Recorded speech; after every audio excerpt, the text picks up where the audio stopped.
Off top in 1945, Georgia had 3 governors at the same time. Play the music. This is the Domonique Foxworth Show.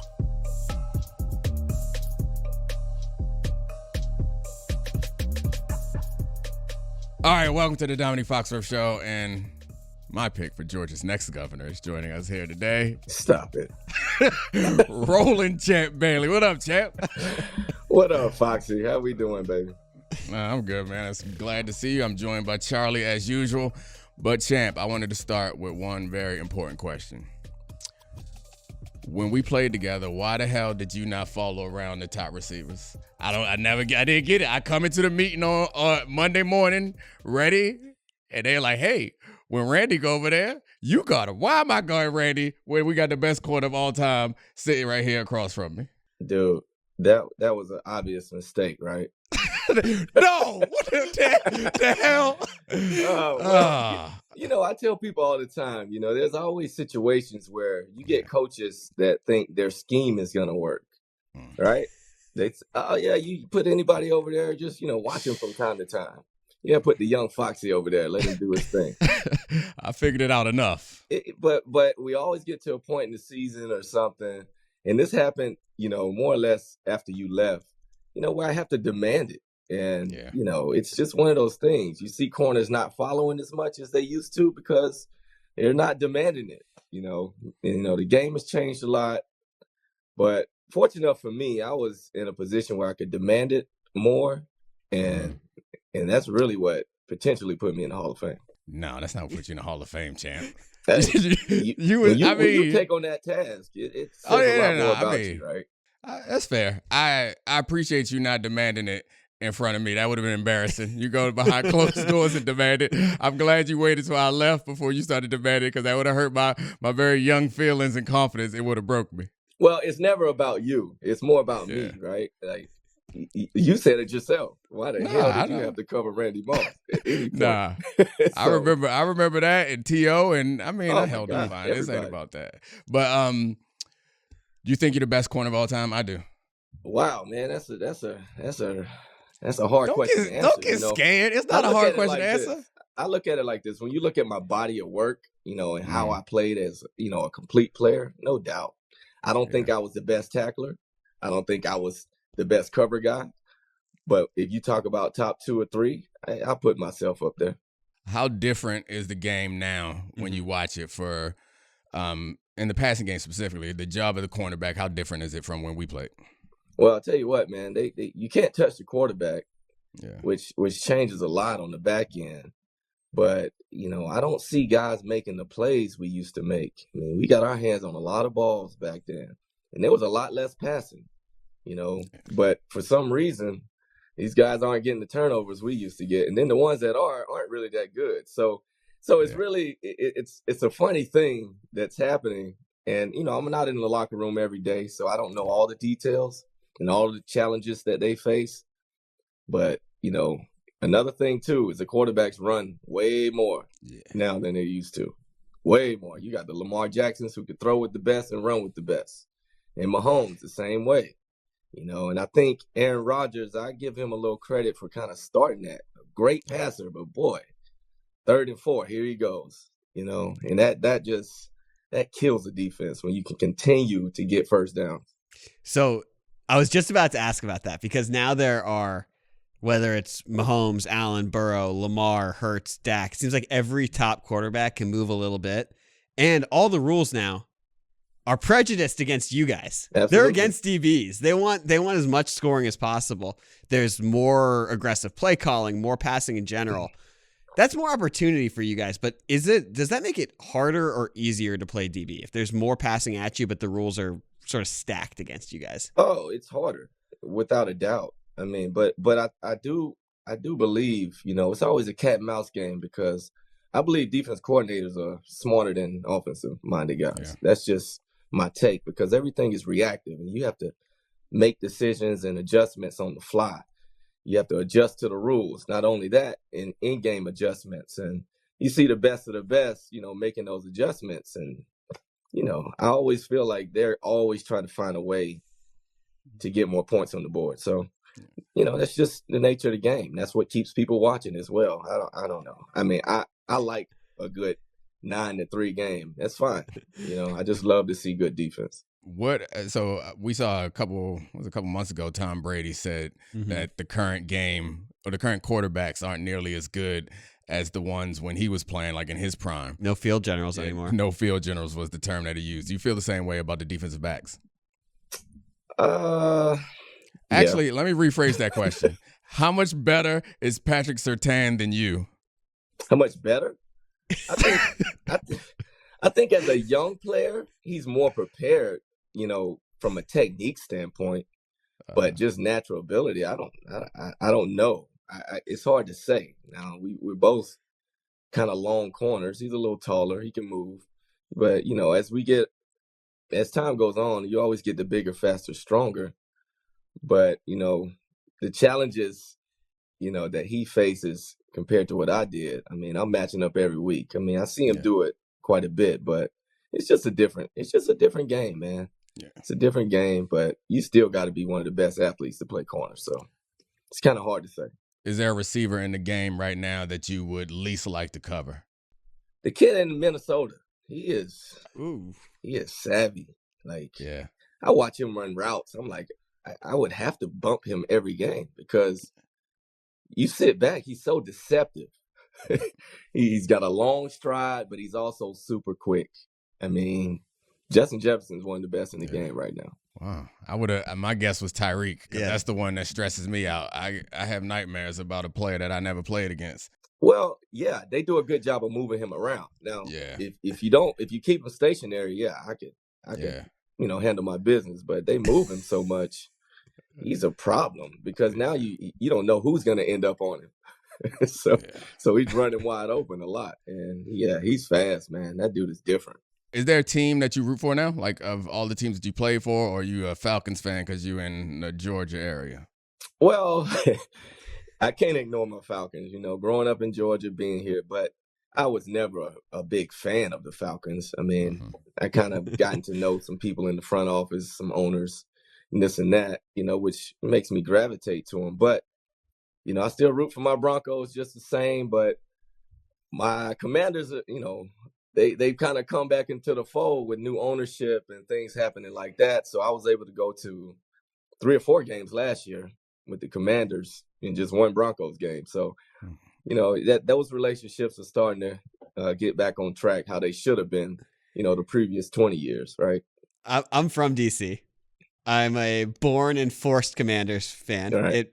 It broke my heart when we traded you and a 2nd-round pick for Clinton Portis. You old enough to remember that? Oh yeah. It was. I realized that might have been the beginning of when I was a smart football fan. When I was like, this doesn't make a lot of sense to me. Champ's the best player we've ever had since I've been alive. But Snyder bought the team, I think, after your rookie year, right?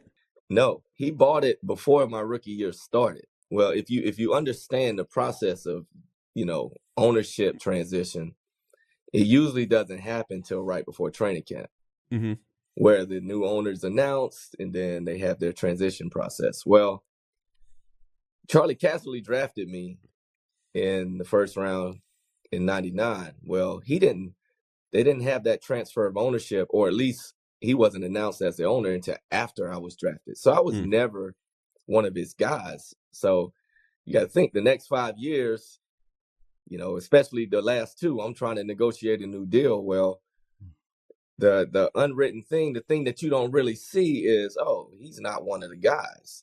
He didn't draft him. There's no real previous investment in him. Forget what I had done up to that point.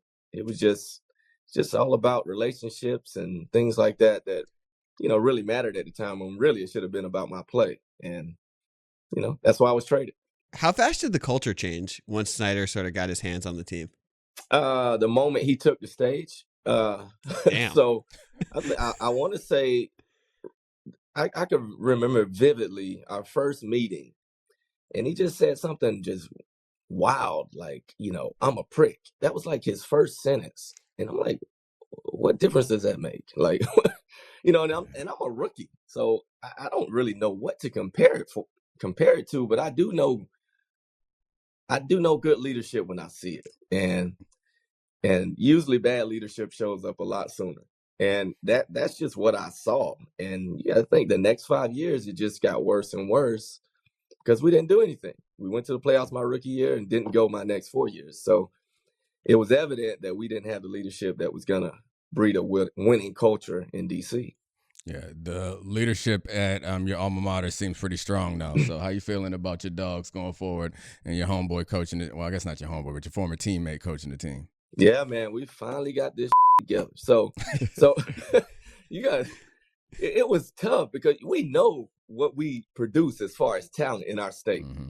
Nobody can really contest the talent that comes out of Georgia. Well, what was happening even my years and after, you just see everybody going up to the Auburns of the world, Alabama, South Carolina, Tennessee. They taking all our top talent. Well, that just does not happen anymore. We're getting the top players to stay, but we're also increasing our footprint across the nation, bringing in a guy like Brock Bowers. Dude, like if you can get a guy from California that's one of the top players, plus all the players here, it just sets us up for success down the road. Plus, Kirby is a great leader. He played the game. He learned a lot from Nick Saban. So we understand the mindset that he comes in with, the winning attitude. And then the way he recruits up front. I think our O-line is bigger than any O-line has been ever put together, whether pro or college. So this dude is putting together good teams, and he knows you don't win without good players. But again, you have to lead them when it's time to strap them up and go out there on Saturdays. How often do you get back and get involved in that program? I know you said you went to a couple of Commanders games and a couple of Broncos games recently. How often do you get involved at Georgia? As many as I can. I've been to several games. I go to 2 or 3 at least a year. But, of course, if I'm not there, I'm glued to the TV like I am there. So, I try to stay connected. It's hard. I played my 3 years in college with Kirby. So there's so many personal connections at Georgia. And, it's hard to get away from that.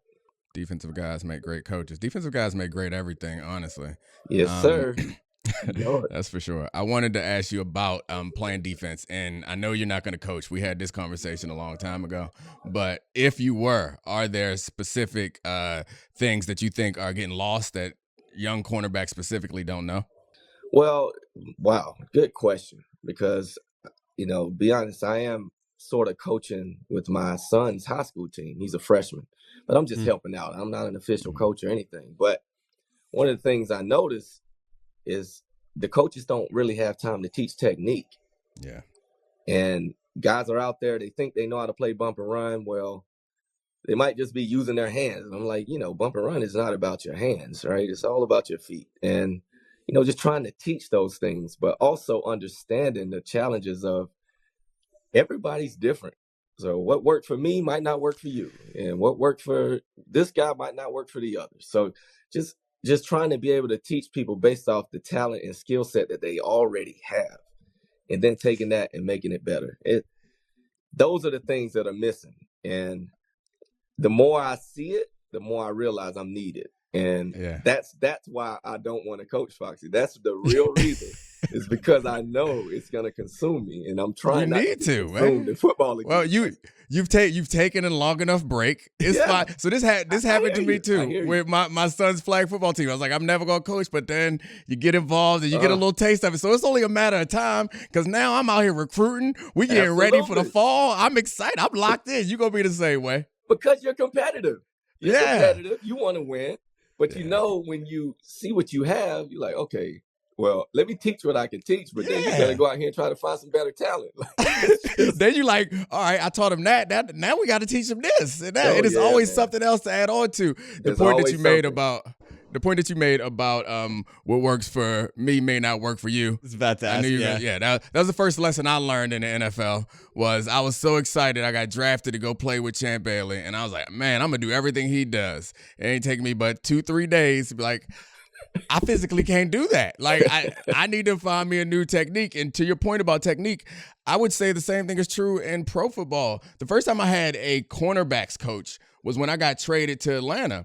I had Emmett Thomas, and that was my technique was, I was playing off as just straight athleticism because I couldn't copy your technique because I couldn't do it.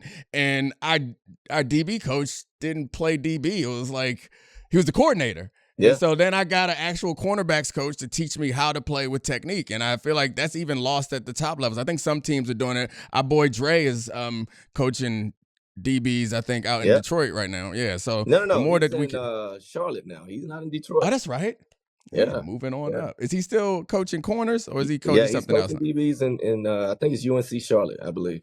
Well, I hope he's not coaching them with his same technique because he would be out there doing his own thing, my man Dre. But that was Dre. I know. The thing was, they knew what they got. They knew what they was getting when they called on him. That's for sure. They went and traded for Dre. Without a doubt. And it's funny you bring up, trying to do your own thing because I didn't learn how to play corner until I got to the league as well. Yeah. Fortunate enough for me, I was with Darrell Green, and Darrell Green was like another coach. So I was about to ask. He looked Darrell Green me. and Deion, right? Yeah, I'll say it again. Yeah, well, I had Deion the next year. So I got a lot of Darrell, but Darrell was able to sit back and actually coach me and understood we were two different people. Right. But, one thing that carried over was he had great feet. So that's all he taught me about was feet, like footwork. And because he didn't touch anybody. So that mindset, okay, I got these long arms, I'm big, I'm almost 200 pounds, and I'm playing corner, but I'm thinking I'm just going to overpower people, but really it's more about my feet. And he taught me that. And it just carried over. The next year I had Ron Meeks, and that's all he talked about. And then I had Deion in the locker room, and that's all he praised, feet. So it was like, here you go with Darrell. Then I got Ron Meeks, who's a cornerback guru, and then I have Deion to show me. And it just worked out perfect for the early parts of my career. So I have a bunch of questions about that team because that was crazy. You had Bruce Smith and Deion Sanders. They just appeared on this team and had to be amazing mentors. But you say the name Darrell Green. There was a video of him recently, still with incredible feet. Darrell Green versus Domonique Foxworth in a 40-yard dash right now. Who do you have your money on? Oh, he's smoking Foxy. He's 6, what is he, 60 something? 60 something. And every time I see him, he looks like he's in better shape every time. I will cook Darrell in your right now. Y'all is not in shape. Both of y'all, come see me. I can talk trash because neither I'm going to do it. Exactly. Just want to see him. Neither I'm going to do it so I can talk trash. That's fine. There is no doubt about that. They ain't doing nothing. So when you're on that Washington team and they bring in luminaries, some of the best defensive players of all time, how does that change the locker room? Because those guys aren't what they were in their peak, but you're still on a roster. You're 22 years old, and suddenly you're playing with Deion Sanders, Bruce Smith, Dana Stubblefield, et cetera, et cetera. I honestly don't even know how to explain it, because one of the first things I asked my coach, am I still starting? You got Deion and Darrell now? So me and Darrell started the whole year, my rookie year, and then you bring in Deion, you sign him to a bigger deal, so he has to start. How do you have the Redskin Hall of Famer on the bench? Mm-hmm. So first thing I'm thinking, I got to be on the bench. Well, the only thing I had to kind of reserve myself to was playing in the slot on third down. It's okay, I'm cool with that. As long as I'm starting, I'm cool with it. And Darrell, he had no problem. Well, I wouldn't say he had no problem with not starting, but he took it like a man. He was a team guy, and he actually played 2 more years after that. So, yeah. I mean, he was the epitome of a team player. He'd start over Domonique on this podcast right now. Well, you picking on me all the time. You just want to pick on me. All right. That's right. My name's on the podcast. I'm gonna trade you away, Charlie. Sure. Trade you. I'll co-host the Champ Bailey podcast. I'm available. Thank you. I can upgrade. It's about that time. How do you win again? I don't like that. I was going to talk about some things that you taught me, but none of them were football related. You taught me lots of great things, life lessons, quality life lessons. I appreciate that about you, champ. You're a good man. Made the early parts of my career fantastic. My pleasure. What else you got, Charlie? Okay. I got a bunch more questions. Oh, God. Sorry. It's too exciting. So when you went to play for Sean Payton in the last year of your career, right? Yeah. Are you surprised that he's had struggles adjusting as a person without Drew Brees now that he's in Denver, and he took a lot of last year for the way that he handled Russell Wilson, and he seemed like a coach of a different era. Is that like the Sean Payton you would expect, or do you think that this is surprising that he hasn't like grown with the way that the NFL's grown? Well, to be clear, he cut me when I went down there, so there's no love lost. Sean there. Payton, I'll say it for you. None of my homies with Sean Payton. Hey, well, here's the reality. You need talent to win. I don't care what coach you put in there. If you don't have the talent and the talent doesn't match your scheme or whatever you're trying to do, and Sean Payton doesn't walk in any building without his ego preceding him and his reputation and what is expected of him. He's a winner. He wants to win, but you need talent. And unfortunately, they didn't have the talent. Now, it'll be interesting to see how Russell Wilson transitions in this Pittsburgh offense. And we'll really know after about 6 weeks if it was him or it was the scheme that they were trying to run with him. So it's going to show itself over time, whose fault it was. Are there storylines or teams or players that you're excited about for this NFL season? Storylines. Well, I'm anxious to see Pat Surtain, who we talked about earlier, get paid like he's deserved. And, I'm looking forward to that. Well, and also to stay in that same division, who's going to knock KC off their pedestal? Like, at some point, something's got to give. I mean, I've seen great quarterbacks. I've seen the Patriots dominate the AFC East. I've seen things happen like that over time, but usually you don't have that in the league. Like, there's always going to be a team just nipping at you for that top spot, and nobody's been able to even touch the Chiefs. You might see them lose to the Raiders here and there, but overall, they're going to lose two games or less in their division and win the division and have a home game in the playoffs and possibly home field advantage. So I'm looking forward to seeing who knocks them off. So there's something I was fascinated to ask you. Travis Hunter, because he's playing on both sides of the ball in college football. You did that, and then a little bit in Washington too. The first two-part question. The first part, do you think that's something he should pursue at the professional level, having done that? The game is so different now. Is that like a value to try and be receiver corner at the NFL level? No value. Just be a DB? Focus on one thing. It is extremely hard to play both ways. Now, you could be a special play kind of guy, come in, run a few. Okay, that's fine. But do not try to do both at a high level. Don't try to be Justin Jefferson and Pat Surtain. Like, you cannot. You better pick one, but you're going to get exposed. I mean, this, like I said, guys today are bigger, faster, stronger.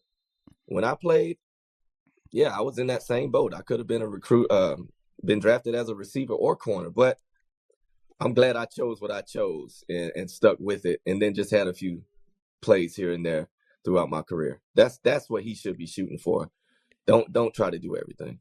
Do you think you would have played receiver now because of how much more pass happy it is? Like, you would have had the opportunity to just score so many touchdowns playing it like a UGA compared to, it's impossible to play DB now. No, I'm always going to choose defense. And here's why. Like, on offense, you got to depend on so much to go right. You got to have a good quarterback. You got to have great pass protection. And you got to have a good coordinator. So there's so many things that has to happen. But you put me on anybody, man to man, I don't give a damn if he got 5 seconds. Like, more or less, I'm going to cover this guy. So, I dictate how that works. Now, what makes it better is a great pass rush, obviously. I can't say that those guys up front don't matter. But if I just do my job, I'm winning. But on offense, I can run the best routes ever and not get the ball. Who cares? You got to depend on that quarterback and that ball getting to you. I take defense every time. Just walk out on the field and be like, 4 seconds, 5 seconds, don't matter. I got this under control. I bet that's a good feeling. I wonder what that'd be like. Don't ask me to do it today. I'll tell you that. couple history questions. This one, I have one from Mina Kimes, ESPN analyst. She's a Seahawks super fan. Uh-oh. Right. You came back from a foot injury to play in Super Bowl 48. How quickly did you guys know that you were deep in that game? You know what? After the first snap, if you remember that. Oh, yeah. Over Payton's head. I remember a moment, and these things don't really come to mind until later in hindsight, just thinking about situations. So earlier in the playoffs, Chris Harris got hurt. Mm-hmm. And we lost him. And I was like, damn, I had just come back. I'm coming off the bench. And then he gets hurt. Here I am starting to. And I'm just like, okay, here we go. So of course, I'm confident in the moment. I felt like I could do my job, but I was not a starting corner at that moment. Maybe after I healed a little bit and got to the next season, maybe. But boy, I was not in condition to play every snap. So that was one of the things. But there was a moment in the Super Bowl in the locker room, and I'm looking around and I see about 8 or 9 guys over in the corner in their warm-ups. Von Miller, Kevin Vickerson, Derek Wolfe, Chris Harris. I'm like, that's all our defense right there. Like, everybody was hurt. Mm-hmm. And you don't win championships without good defense. I don't care who you are. You can have we had the best offense ever that year. Like, put up 600 points. And there was no way we were going to win that game. If you really looked at it objectively that week, as a player, coach, it doesn't matter. But we didn't. And, of course, we go into that game confident, thinking we're going to do something. And from the first snap, it was pretty much over. I was going to say, follow up on that. Was Derek Wolfe the craziest person you ever played with? We interviewed a lot of people who were highly questionable, and the craziest player, everyone said Derek Wolfe. Crazy? He was young. So he hadn't really come into who he was as a person, or at least, revealed who he was as a person back then. I liked him. I hung out with him quite a bit when I was there. He was just one of those guys, I'm always looking out for the young guys. I give everybody benefit of the doubt. But, I do remember just some of the crazy views he had back then, being from South Georgia. I'm always squinting my eyes at things like that, just the conspiracy theories and things like that. But overall, I had no issues because he respected me, right? Mm-hmm. And I never seen him disrespect anybody else. So I always give him the benefit of the doubt. Who was the craziest player you played with? Craziest? It depends on what you mean. Like, there's on the field crazy and off the field crazy. So, yeah, give us both. Come on. So I would say on the field because he had a switch. Brian Dawkins. Like, oh yeah. He kind of took it off the field a little bit. He had his X-Men thing going on and all that, but Wolverine was his thing. But on the field, man, you just stay out of his way. He don't stretch, with the team. Like, he's just bouncing around going crazy.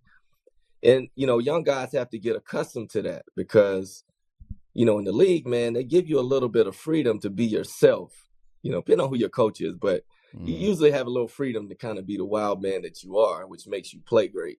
As long as you're playing good, you can do what you want. But, yeah, I would say Brian Dawkins. Now, off the field, oh, my God, that's a long list. Because I had some guys push it. Somebody I had fun with a lot early in my career was we can make it a top 5 list. Yeah. So Fred Smoot was my guy. Well, boy, we did some crazy stuff back in the day. It's just things I don't want to talk about. Foxy, probably some things you probably be like, yeah, I remember times like that. Oh, but, yeah. I was hoping that I didn't end up on this list. I wasn't crazy though, but we had some good times. Oh my God, I could just remember you brought up Seattle. I knew you were going to talk about the Super Bowl, but I remember we played a game. It was an early game on the West Coast. It was 1 o'clock game. But 4 o'clock on the East Coast, right? So we're on the road, and somehow me and Smoot was out all night, just all night. I think we walked back in the room right when the sun came up. Now, how we did that, we won't speculate on how we got out and how we got back in, but we won't discuss that. But I just remember having a good time and thinking, like, how the hell are we going to win this game? We went out there and gave up 3 points. It's like, man, we need to stay up all night every week. That's the way to go. Don't think Smoot didn't try to, but it didn't work out very well down the road. That's my boy, though. Yes, I love Fred Smoot. Is Ben Watson the fastest person you've ever seen in your life? Yeah, he's a dog. That dude is something special. It's funny. Of course, I get that all the time about that play, but I guess the only silver lining is he's a dog. Right? Yeah. So I always go back to that. But dude, it was one of the biggest hustle plays in the history of football. You talking about 100 yards? Didn't see him coming. We won. It don't matter. Yeah. Touchdown still counted. We scored that drive. So yeah, no absolutely. Biggie. Yeah. That was Benjamin Watson. He's a good dude. His big highlight involves Champ getting the interception. That's pretty damn good. Always defense. Yeah. What you got, Charlie? You all out? Last question. Do you have any podcast appropriate story about Domonique Foxworth that will embarrass him? Nothing will embarrass me. No. They were all embarrassing. Like he said, I don't know why he gives me any credit for teaching him stuff, but we did a lot off the field, and we had our good times. So, yes. No, I don't have to give you no credit. But I don't have to give you no credit for teaching me. You credit for bringing me along and allowing me to maybe some positive influence, right? Yeah, so absolutely. You were a hell of an influence. No, it was a great career. I was just glad I was old enough and I stayed in the game long enough to, have some young guys to rub some of these good traits off on. Oh, great traits. Maybe the man I am today. Thank you so much, Champ Bailey. I appreciate you joining me. I appreciate you making the first few years of my career incredible and setting me up to get paid later on. And also, thank you for joining us. All right, thank you for joining us. Thank you for joining us again. All right, Champ, take it easy, bro. Always. Y'all boys be safe. That was cool. Champ joined us. Great. He invited him. Well, actually, he didn't invite himself. He texted me because he saw the show and was like, congratulations. And because you turned me into a monster, I was like, hey, thanks. But come on the show. I didn't know if I could love Champ Bailey more, but now I'm a huge Champ guy. I might be his I invited myself to be his co-host at some point. I'll put you on loan. No. You can go work for Champ. It would be great. Upgraded corner. I also don't appreciate that he refuses to age. He looks great. That's not okay. He looks great. Yeah, that's not okay. I'm sure that he is as good an athlete now as I was when I was at my peak, which is not. Was he one of those guys who could do everything? Yeah, of course. Did you play pickup basketball with him? Just sick as hell at it. Oh yeah, of course. We would go play pickup at what was it? It wasn't 24-hour fitness, but anyway, whatever the basketball place was out in Denver, we go play basketball, and he'd immediately just.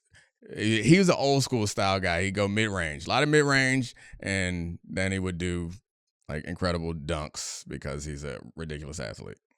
Small tangent before we get back to this. When you were at Maryland, were you one of the football players who would just go to play rec basketball and be incredibly physical? Oh. And all the normal people like me were just like, of course. This sucks. That was our responsibility to come play football on the basketball court. Yeah, it was great. It was fantastic. Oh, my God. I run through a screen. Oh, running through screens. See, I wasn't sure about that because at Vanderbilt, it was like, okay, this team's going to go 3-8. They got to get it out somewhere. No. We that's every school, the basketball. The one thing that we did also was we would play, like we would practice against the girls team. Our girls team was always pretty good. Yeah. And so they would come get the football players to practice against the girls or sometimes. So that they were way more skilled than us, so that was not fun. Yeah, but you had to send some of those shots to the third round. Oh, of course.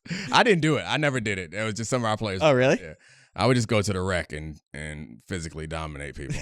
There were legitimate times in college where I'd be playing pickup basketball. I'd see like a team of 3 Vanderbilt football players come and I'd be like, damn it. Like, they're not even good, but I was like, I don't want to deal with this. Nope. We never thought we were good. That's why we're so physical. It was also just like exhausting getting pressed 94 feet. Oh. I can't dribble with my left hand. Oh, yeah. Like, what are you doing? We're in great shape. Oh, yeah.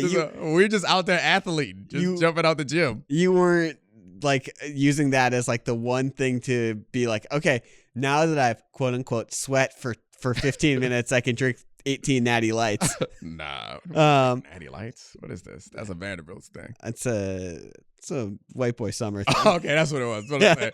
Nobody, none of, well, I guess the O-linemen, maybe they was drinking natty lights on the low, but I'm sure they were. Yeah, there was no natty lights amongst the DBs. That makes sense. That tracks. Remy Martin was the drink. I mean, Natty Light, if you want to sponsor us. Fine with all. No judgment for Natty Light. Not at all. Had any. So on the champ stuff, Mm-hmm. what was it like playing with him when you got there? How quickly? Because obviously you knew he was a great player. Did you walk in and you're like, I get to play with a Hall of Famer at my position? So it's weird because I think that I played with possibly the best cornerback of all time. I also played with the best linebacker of all time, and I think I played the best safety of all time. And I think they were all impressive for different reasons, but Champ was the first one I was around, and he was the only one that played my position. So I understood the other positions, and I played a little bit of safety in the league, so I could see it took a second to appreciate what Ed was doing. He needed to explain to me what he was doing, and that made me appreciate what it was more. But Champ, it was immediate. I just come from the combine. I'm in the best shape of my life. I've been practicing all these skills. I'm doing them as well as I possibly can. And then I go stand next to this man who's taller than me, weighs more than me, faster than me, and quicker than me. And some people, and like, I was like that to most of the people, like coming up. And it was to have that realization you got there. I was like, all right, well, I'm going to try to have me a career, but what I'm not going to be is the greatest. Whatever delusions that I had of my mind of like, oh, I'm going to come here and I'm going to be the best guy in football. Very clear to me that, there is one guy in here that's doing things differently. And it didn't take long at all. It's immediate where you show up. And to my point, I'm in the best shape. Like, I've been training for sprinting so I could run a great 40 time. I ran a great 40 time. Then we get there and we're like doing conditioning stuff. So we're doing sprints and it's conditioning. So like, no one's like going all out, but I'm kind of next to Champ. Like, yeah, I'm going to go all out. He's still like faster than me, starts quicker than mine, strides better than mine. It's just everything where it's like, all right, this is different. I can't do that. And we said it in an interview where I was trying to like emulate him. It didn't take very long for me to realize, oh, I got to do something different. Was that the first time you'd ever been on a field like with a teammate who was a better athlete than you? Yeah. That was the first time I'd been on the field. I mean, I imagine they were better, probably. But it was the first time that I like knew it and felt it and was like, oh no, I can't do that. Like there were people who I thought were as athletic or people who were faster, but I was never on a field where I was like, oh, they're in a different class. That was the first time. And I know people say like you go from high school to college and then you realize, oh, everybody here is just as good as I am. I didn't feel that. I was whatever. It happened quickly. Yeah. But that jump from the NFL, from college to the NFL, I was like, all right, this is cool.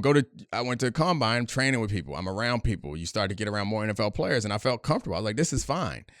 And there was one person where I was like, oh, this is not fine. This is not fine. There's no amount of work that can catch me up to what he is doing. And I think the raw athleticism is something that people like to talk about and it jumps out at you. But the thing that jumped out to me was like, not just that, but like the proprioception and just his ability to move his feet and his hands differently. I think that was probably the moment when we're doing like pressing drills against the receivers and everyone who's walking, like you walk where your right arm comes up with your left foot. Yeah. And it's kind of habitual no matter what. When you're doing that, you're stepping. You're trying to jam with your hands, you unconsciously, your feet will go to sleep a little bit. You're moving your feet, you're not going to get your hands moving. And it felt like how octopuses have like a nervous system that's like completely disconnected and each tentacle has a different brain. Yeah. It felt like that in watching him where it's like, how are you telling your right leg to do this while telling your left arm to do this? Like you just can't see it.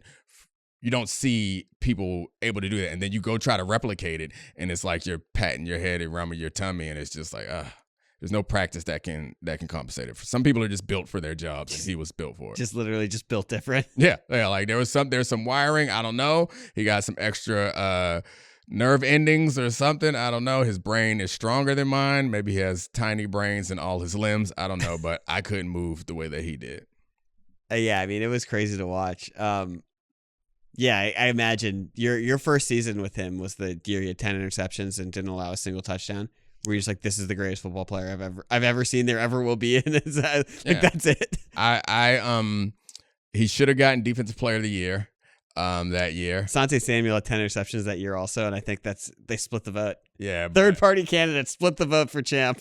No disrespect to Asante Samuel. I am biased, but you don't have to be biased to tell the truth. I was there, and I watched it, and I wasn't there for Asante Samuel, but Asante Samuel was exceptional corner. And we don't have to compare them. It doesn't matter. The point is, I was a third-round rookie cornerback who weighed 175 pounds. Nobody wanted to throw the ball at Champ. He was on the other side. So they would throw the ball at him 2 times a game, maybe. And somehow this fool ended up with 10 interceptions.